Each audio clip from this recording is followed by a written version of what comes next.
అందరికీ నమస్కారం. నా పేరు ధనుంజయరావు, కాంపిటేటివ్ ఎగ్జామ్ మెంటర్. అది కాకుండా సీనియర్ ఫ్యాకల్టీ కూడా. సో ఇప్పుడు ఏంటంటే మన ఛానల్ ద్వారా కాంపిటేటివ్ ఎగ్జామ్ అభ్యర్థులకు సంబంధించి ఏవైనా సందేహాలు ఉన్నప్పుడు మన వారిని అది తీసుకొస్తాను, సలహా రూపంలో మ్యాక్సిమం తెలియజేస్తాను. దాంట్లో భాగంగా ఇప్పుడు ఈ డిస్కషన్ ఏంటంటే, మరి ఇప్పుడు గ్రూప్ 2, గ్రూప్ 3 టీజీపీఎస్సికి సంబంధించి జిఆర్ఎల్ లిస్ట్ ఇచ్చారు కదా, మరి నోటిఫికేషన్ మరలా ఎప్పుడు ఉండొచ్చు? గవర్నమెంట్ ఏమో జూన్ నుంచి మరలా స్టార్ట్ చేస్తామంటారు. జూన్లో నిజంగా నోటిఫికేషన్ ఇస్తారా అని క్వశ్చన్ అయితే ఎక్కువ మంది అడుగుతున్నారని చెబుతున్నారు. దానికి సంబంధించి నాకున్న ఎక్స్పీరియన్స్ ప్రకారం నాకు తెలిసిన మ్యాటర్ చెబుతాను, చూడండి. పాయింట్ నెంబర్ 1, బేసికల్గా గ్రూప్ 1కి సంబంధించి ఫస్ట్ మనకి ఈచ్ పర్సన్కి సంబంధించిన మార్క్స్ అయితే వాళ్ళు చెప్పేశారు. తర్వాత మనకేం జరిగిందంటే సర్టెన్ టైం ఇచ్చారు, ఏమని, రీవాల్యుయేషన్ కోసం. ఆ తర్వాత కొంతమంది అభ్యర్థులు తెలుగు మీడియం వారు వచ్చేసరికినేమో కోర్టులో కేసు వేశారు, ఏమని, అది కాస్త రీవాల్యుయేషన్ చేయాలి, అది జస్ట్ రీకౌంటింగ్ చేస్తే సరిపోదని చెప్పేసి. సో ఇది రన్ అవుతున్నప్పుడు ఇది ఇంకా క్లోజ్ అవ్వలేదు. గవర్నమెంట్ అఫిడవిట్కి 1 మంత్ టైం అడిగింది, ఏమని, మేము అఫిడవిట్ ఎప్పుడు ఫైల్ చేయడం అనుకుంటున్నాను, 1 మంత్ టైం ఇవ్వడం చెప్పింది కోర్టుకి. సో మరి అలాంటప్పుడు ఇప్పుడు ఈ గ్రూప్ 1కి సంబంధించి వెంటనే 1:2 పిలుస్తారా అంటే మేబీ మ్యాక్సిమం టైం ల్యాగ్ అవ్వకపోవచ్చు, కానీ ఒక 15 to 1 month లోపలైతే 1:2 లిస్ట్ అయితే పెడతారండి. ఇది దేనికి సంబంధించి? గ్రూప్ 1కి సంబంధించి. అది పెట్టిన తర్వాత, ఆ లిస్ట్ పెట్టిన తర్వాత మీకు సర్టిఫికేట్స్ గ్యాదరింగ్కి వాళ్ళు టైం ఇస్తారనమాట. మినిమం ఒక 15 days టైం ఇచ్చి తర్వాత మీకు వెరిఫికేషన్కి పిలుస్తారు.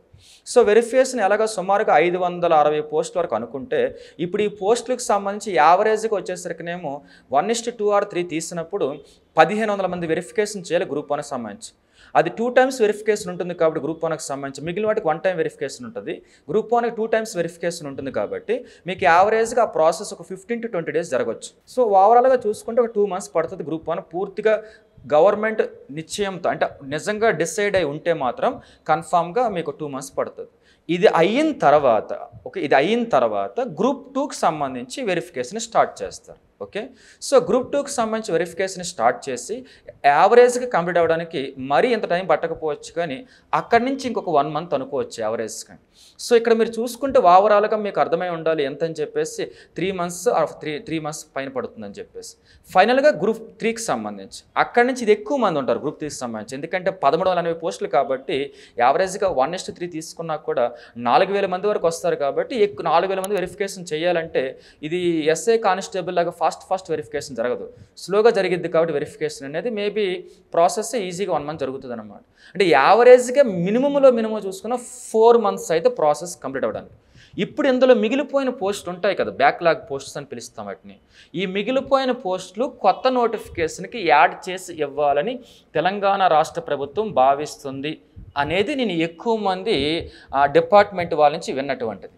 సో కాబట్టి ఏంటంటే ఇది జరగడానికి గ్రూప్ 2, గ్రూప్ 3 కొత్త నోటిఫికేషన్ రావడానికి యావరేజ్గా మినిమం 4 months గ్యాప్ అయితే ఉంటుంది. అయితే క్యాలెండర్ ప్రకారం గవర్నమెంట్లో సీఎం చెప్పారు కదా, ఏమని, క్యాలెండర్ యాజ్ ఇట్ ఈజ్గా జూన్ నుంచి ఫాలో అవుతామని. ఎస్సీ వర్గీకరణ పూర్తయిందని. ఎస్, క్యాలెండర్ పూర్తయింది, కానీ క్యాలెండర్ ప్రకారం ఫస్ట్ వచ్చే నోటిఫికేషన్ గ్రూప్ 2, గ్రూప్ 3 కాదు.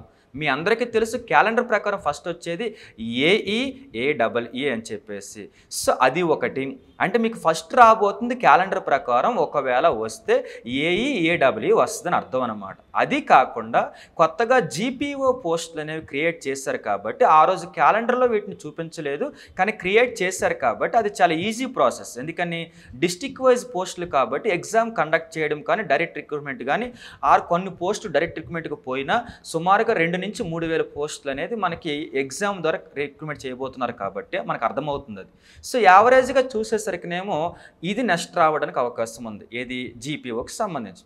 ఇక థర్డ్ వన్, ఎస్ఐ కానిస్టేబుల్ కంటే ముందు ఫారెస్ట్ బీట్ ఆఫీసర్కి సంబంధించి క్యాలెండర్ ప్రకారం మనకు రెడీగా ఉన్నటువంటి ఆర్డర్ ప్రకారం notification. So next forest beat officer రాబోతుంది.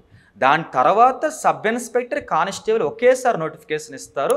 ఒకేసారి ప్రిలిమ్స్ అయితే కండక్ట్ చేయరు, కానీ గ్యాప్ ఇస్ కండక్ట్ చేస్తారు. ఈవెంట్స్ ఒకేసారి కండక్ట్ చేస్తారు. ఇది ఎప్పుడు జరిగిన ప్రాసెస్ మన రాష్ట్రంలో. ఆ తర్వాత స్టేజు గ్రూప్ 4 స్టేజ్ అనమాట. ఓకే, సో గ్రూప్ 4 నోటిఫికేషన్ వచ్చిన తర్వాత మనకి 3 months గ్యాప్లో ఆర్ 2 months గ్యాప్లో గ్రూప్ 3 వచ్చి తర్వాత గ్రూప్ 2 వస్తుంది. ఇది ఆర్డర్. సో కాబట్టి మీరు ఎట్టి పరిస్థితుల్లో కన్ఫ్యూజ్ లేకుండా ప్రిపరేషన్లో సరైన స్ట్రాటజీ పెట్టుకొని పైన చదవకుండా ఒక క్లారిటీగా ప్రిపేర్ అయితే ఆల్మోస్ట్ కొంతమందికి ఇప్పుడు చెప్పిన అన్నిటికీ ఎలిజిబిలిటీ ఉంది. కొంతమందికి అయితే యంగ్ ఏజ్ ఉన్న వాళ్ళు, హైట్ ఉన్న వాళ్ళకి అయితే మరి ఇంతమందికి అవకాశం ఉంది ఇన్ని పోస్టులకు అవకాశం ఉంది కాబట్టి మీరు సరైన ప్లాన్ వేసుకుంటే అన్ని పోస్టులు తగిలే అవకాశం ఉంది. మనకు అన్ని వద్దుగానే ఒకటైనా తగులుతుంది గ్యారంటీగా.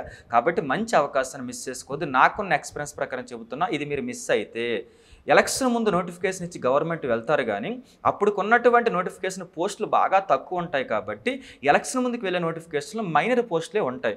దాన్ని నమ్ముకోవద్దు. ఎందుకని నెక్స్ట్ గవర్నమెంట్ మరలా ఎవరు వస్తారో తెలియదు. అది ఫామ్ అయ్యి ఎగ్జామ్ పెట్టేలోపు చాలా టైం కిల్ అయిపోద్ది. కాబట్టి ఈ 1 ఇయర్ పర్ఫెక్ట్గా ప్రిపేర్ అయితే తెలంగాణ రాష్ట్రంలో ప్రభుత్వ ఉద్యోగంలో గ్యారంటీకి సెటిల్ అవ్వచ్చు. మీరు పొరపాటున సొంత తెలివితేటలు ఉపయోగించుకొని ఆన్లైన్లో యూట్యూబ్లో ఎక్కువ ఫాలో అయితే మొన్న మీరు చూసారు గ్రూప్ 2లో 99% ర్యాంక్స్ అన్నిలో ఎక్కువగా BTech or maximum NIT, IIT senior most యాస్పిరెంట్లే ఉన్నారు. మరి అలాంటప్పుడు నీకు ముందుగా ర్యాంక్ రావాలంటే నువ్వు ఇంటికాడ కూర్చొని వీడియోలు చూసుకుని కూర్చుంటే డిపాజిట్లు వస్తాయి తప్ప జాబ్ వచ్చేంత మార్క్స్ అయితే రావడానికి కుదరడం లేదు. కాబట్టి వీలైతే ప్యాటర్న్ మార్చుకొని ఇంకా డెప్త్గా వైడ్ నాలెడ్జ్తో ఒక్కొక్క సబ్జెక్ట్కి వెయిటేజ్ ఎక్కువ ఉన్న సబ్జెక్ట్స్కి 2 సోర్సెస్ ఫాలో అవుతూ ఎప్పటికప్పుడు మార్పు చెందుతూ ఉంటూ బాగా ప్రిపేర్ అవ్వండి. గ్యారంటీగా మంచి జాబ్ వచ్చేస్తుంది. ఓకే, మరిన్ని అప్డేట్స్ మరలా చెబుతా నేను. మరలా కలుద్దాం. Thank you.